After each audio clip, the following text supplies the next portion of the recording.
Hi friends, get back to another video వచ్చేకి చాలా long gap వచ్చింది. ఈరోజు మన టాపిక్ వచ్చేసి వాట్ ఈస్ కోడింగ్. అసలు కోడింగ్ అంటే ఏంటిది? Let start our video.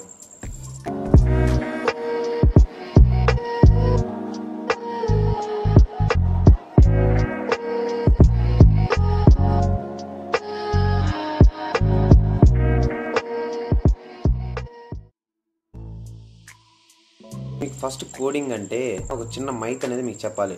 Only coding అనేది జస్ట్ సిఎస్సి ఆర్ ఐటీ ఫీల్డ్లో ఉండే వాళ్ళు మాత్రమే చేస్తారు అని అనుకుంటే అది ఒక తప్పు. ఇప్పుడున్న జనరేషన్లో లాజికల్ థింకింగ్ పెట్టి కోడింగ్ మీద జస్ట్ ఇంట్రెస్ట్ ఉంటే ఎంతోమంది ఈసీ, ట్రిపుల్ ఈ, మెకానికల్ అని ఏ బ్రాంచ్ తేడా లేకుండా ప్రతి ఒక్కరు ఐటీ ఫీల్డ్లోకి ఎంటర్ అవుతున్నారు. కాబట్టి మీరు జస్ట్ కోడింగ్ మీద ఇంట్రెస్ట్ ఉంటే చాలు, మీరు కోడింగ్ అనేది రన్ చేయగలుగుతారు. అసలు చాలా మంది ఏమనుకుంటారంటే కోడింగ్, ప్రోగ్రామింగ్ ఈ రెండు సేమ్ అనుకుంటారు. నేను అనుకుంటేది మీకు చెప్పాలనుకుంటున్నా. జనరల్గా ప్రోగ్రామింగ్ అంటే ఇది ఒక లాంగ్వేజ్. మనం కోడింగ్ రాయడానికి యూజ్ చేసేటువంటి ఒక ప్రోగ్రామింగ్ లాంగ్వేజ్. ఫర్ ఎగ్జాంపుల్ చూడండి, నేను ఇప్పుడు మీతో మాట్లాడుతున్నా, నేను మాట్లాడేది తెలుగు, ఇది ఒక లాంగ్వేజ్. దీని లోపల నేను ఇప్పుడు మాట్లాడుతున్న సెంటెన్స్ ఫామ్ చేస్తున్నా కదా, బేసికల్గా ప్రతి ఒక్క మాటని ఒక అర్థంతో పలుకుతున్నా. కాబట్టి ఇవి కోడింగ్ అంటారు. ఓకేనా? చూడండి, మన నెక్స్ట్ టాపిక్ వచ్చేసి కోడింగ్ అసలు ఎందుకు. కోడింగ్ లేకపోతే మనకి కంప్యూటర్లో ఏ వర్క్ చేయరు కదా. చూద్దాం. నిజానికి కంప్యూటర్ అనేది ఒక నాన్ లివింగ్ థింగ్. అది మనలాగా ఆలోచించి ఏవి చేయలేదు. కాబట్టి ఇప్పుడు నేను మీతో ట్రాన్స్లేట్ చేసి ఒక మాట మాట్లాడుతున్నట్టే త్రూ ఒక లాంగ్వేజ్.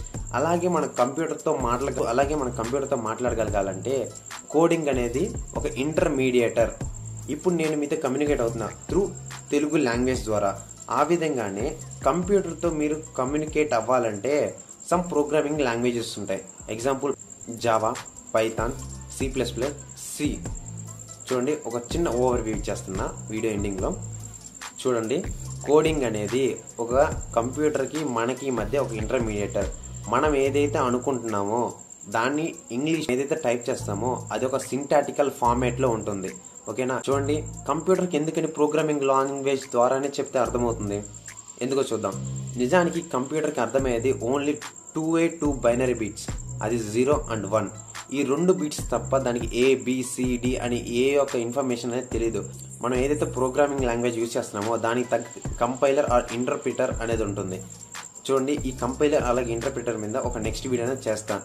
కంపైలర్, ఇంటర్ప్రిటర్ ఉందో మనం రాసిన కోడ్ని కంప్యూటర్కి అర్థమయ్యేటువంటి భాషలోకి కన్వర్ట్ చేస్తుంది. అంటే మన ఇంగ్లీష్లో రాసినటువంటి కోడ్ని 0s and 1s కన్వర్ట్ చేసి కంప్యూటర్కి అండర్స్టాండ్ చేస్తుంది. కాబట్టి కంప్యూటర్ పలానా యూజర్కి పలానా విధంగా మనం వర్క్ చేయాలని కంప్యూటర్కి అండర్స్టాండ్ అవుతుంది.